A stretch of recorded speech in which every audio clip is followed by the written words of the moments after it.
So this week starts on the official church calendar Lent. Lent is the 40 days, about 8 weeks leading up until Easter. It starts officially on Ash Wednesday and goes right up till Easter morning. This is a period that developed kind of in the early church and throughout the Middle Ages, kind of helping people anticipate. Originally, it was something that came from people kind of considering the cost. Originally, they always did baptisms in which people said, yes, I'm a Christian, in a cultural situation in which there could often be a very dire cost, socially, economically, and sometimes even with your very life, in which they wouldn't allow people just on the spurt of the moment to join the church, to join the family of God. They would say, no, you need to consider the cost. And so this period of Lent became one that developed in which people kind of focus on just what the cross is and what the invitation is, both to take up our cross and follow Christ, but then, of course, also to be resurrected with him and follow him in our lives, kind of this living sacrifice idea. And so the church has done this for the 40 days leading up to Easter, basically for most of Christian human history. So that starts this week. Our readings are going to continue to focus on this. People often will do fasts or abstinences during this period, again, to just simplify, to recognize just how absolutely blessed we are. But, as with fasting, Jesus' response to the devil in the wilderness is, of course, we don't live, humanity does not live by bread alone. We do not live by food alone. We do not live by our comforts and our shelter, all those very important things. We do not live by the things we enjoy or our other comforts, right? We live by the word of God. It is, in fact, God speaking who gives us life. And that's kind of the short and dirty of what Lent is supposed to be as we look forward to the resurrection. So in the first week of Lent, we'll be looking at some of the traditional readings. The one I picked this week is going to be the very end of the story of Noah's Ark.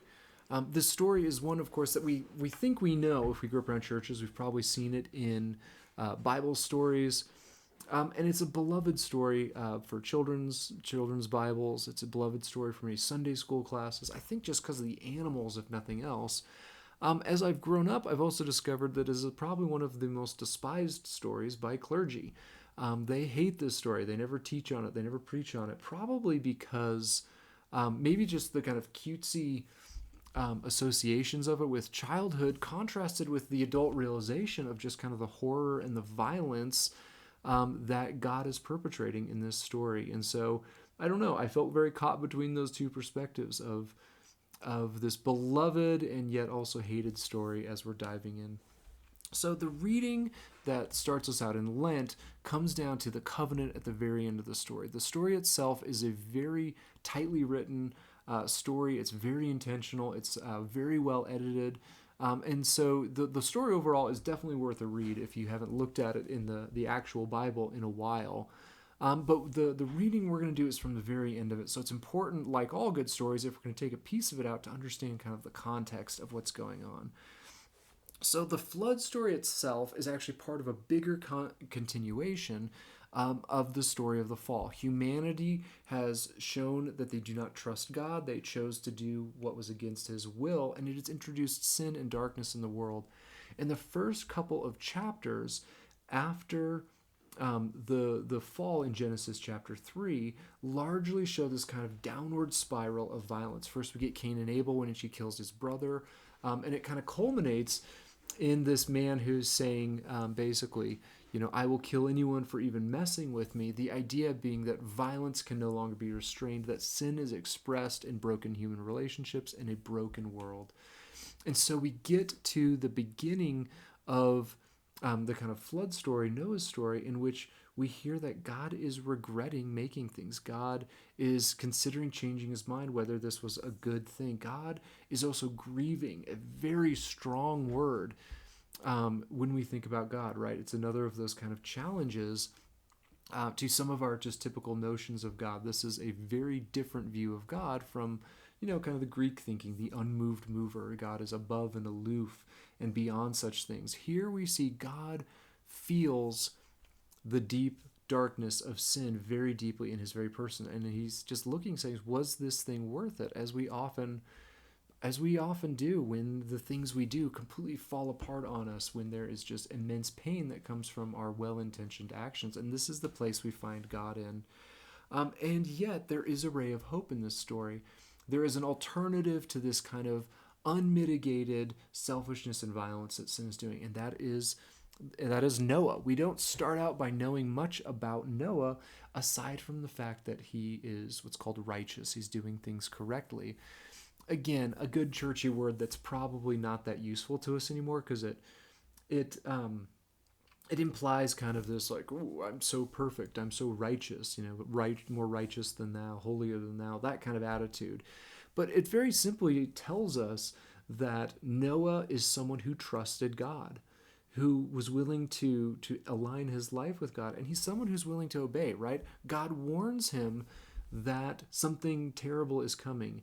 And he says, yeah, if you want to save yourself, it's going to look a little ridiculous, right? Building this gigantic boat out in the middle of the desert. And yet, Noah believes God when he says something. He trusts him that his ways are good and are going to bring something about. And, he begins this long, arduous process of building something that probably earned him ridicule and made him look ridiculous. I mean, it takes him, I think, a couple hundred years to build this thing.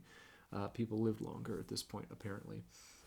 And so he exemplifies kind of this alternative, someone who trusts God, someone who's willing to obey God, and he's going to be kind of the cornerstone of God recreating the world, of washing away, very literally, of destroying what had come before, and creating both a new world and a new relationship with humanity, which is what our story kind of culminates in. So again, just with all of these early chapters in Genesis, it's important to remember, some people take this story very literally. They think this is an actual event that happened. They've done a lot of research. They've thought about where the ark could have ended up. Was this a localized flood? Was it a universal flood, right? There are also good people who read this very metaphorically and just say, no, this wasn't an actual story that was meant to be understood as something that happened. It was something that that is told in a certain way to teach us something about God and recreation, right? And I think there are good people who love Jesus and who are following on both ends of this spectrum. And so we can really get bogged down in our interpretation of how literally we're meant to take this story. Is it an important question? It is. And the implications of both of those assumptions, whether we take it literally or metaphorically, are very important. But they aren't as important that we can't learn from it, and we can't learn to acknowledge our brothers and sisters on the opposite sides of that spectrum. So I just wanted to kind of throw it out there. I also want to say, I think it should bother us. I think the kind of adult critique of this story, of God's willingness to destroy, of God's willingness to kind of partner with the powers of chaos, which is very much what the flood in the ancient world, flood and waters are going to represent kind of primordial chaos, this battle going on between order and chaos, and that God is willing to kind of partner with and work with chaos, almost allow chaos to take back over his creation, for order not to be in charge for a little while. I think it should bother us. It seems out of character for God, but I think it's an important story, because I think it teaches us that God actually has the right, as the creator, of maybe a similar image we get from kind of the New Testament, or from the prophets, is God begins making a pot. God makes something at one point, and when it starts going awry, he is able to reform it. He is able to destroy it, even if he needs to. Because it's not fulfilling its purposes, because it has become twisted and warped, in the same way we might cut out a cancer in someone's body when it is becoming diseased and twisted and wrong.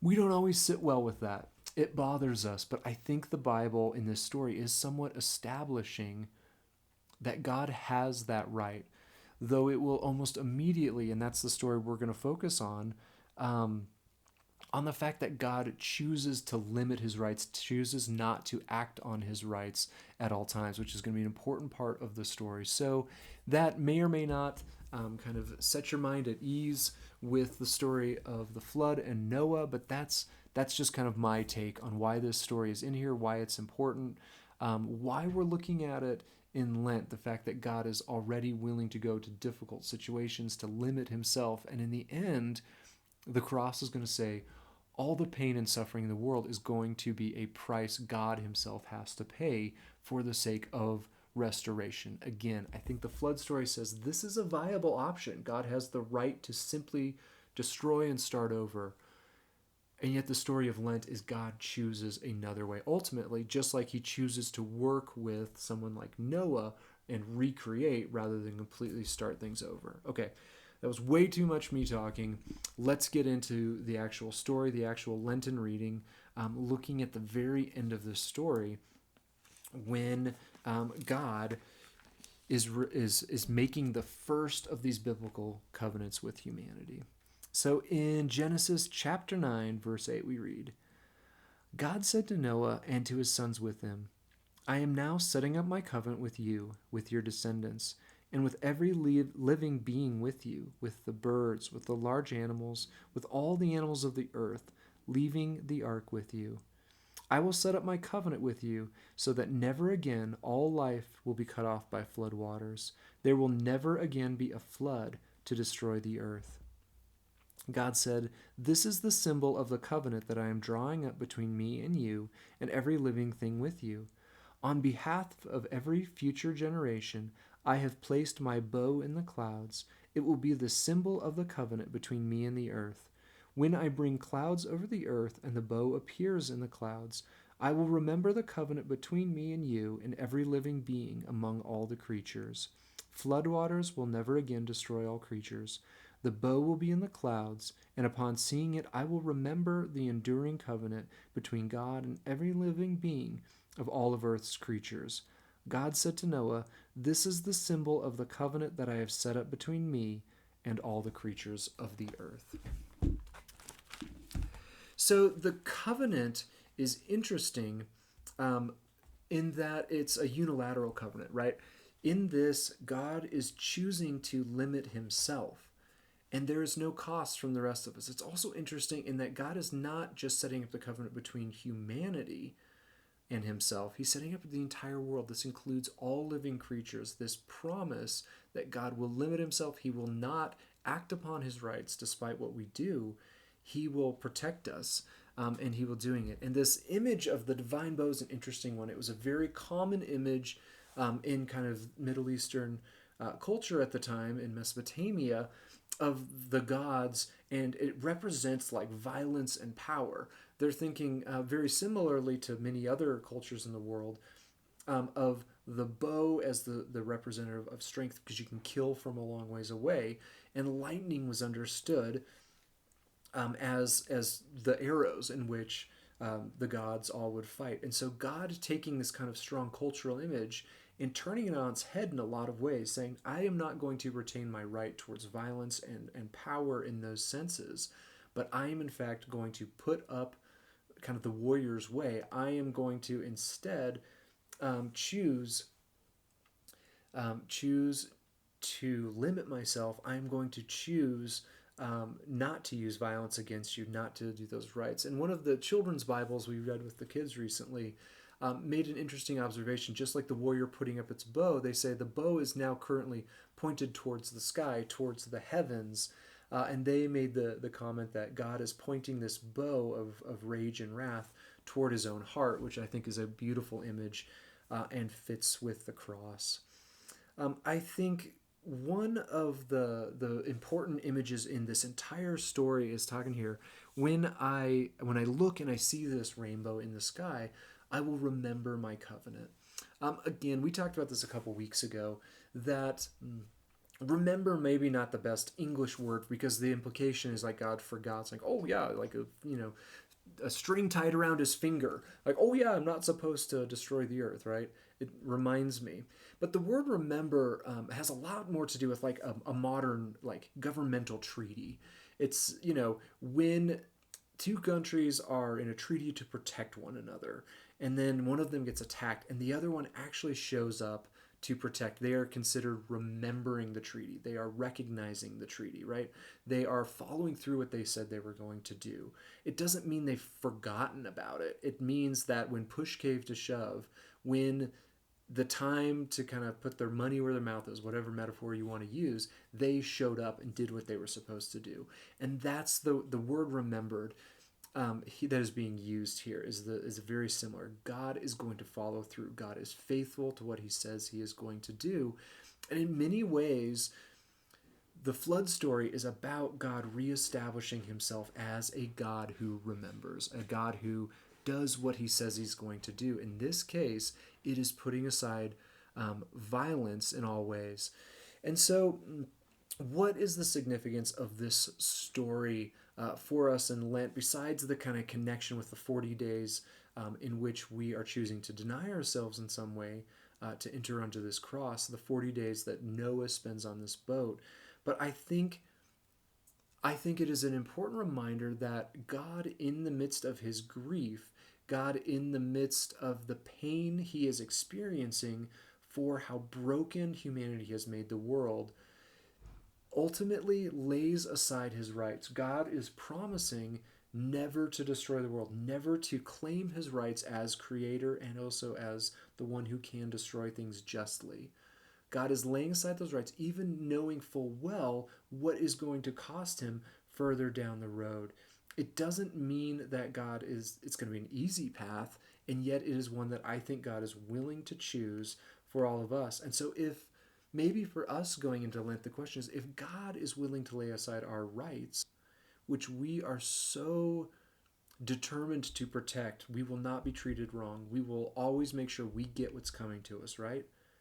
If God, in mercy and love, was willing to lay those things aside, knowing what it would ultimately cost him, in Lent, can we maybe be inspired to draw those things aside? Can we also maybe be inspired to look at a God who chose pain for himself rather than pain for others? Again, can be a little difficult to see in the story of the flood, but I think in it God is showing, I could do this. I could do this at any time. The world is deeply broken. It continues to be deeply broken, which we meditate on in Lent a lot. And yet, the limitations we have as human beings, in Ash Wednesday we put ashes on our foreheads, saying we will return to the dust. We're limited. We're finite. God is none of those things, except that he chooses to be. He chooses to be limited as a human being. He chooses to limit his own power and strength and rights for the sake of love, for the sake of others. I don't know. There's a lot of directions we can go with that. There's a lot we can be meditating on Lent. Even though it's a hard story, it makes us uncomfortable. I think there's still things we can learn from this kind of dark flood story.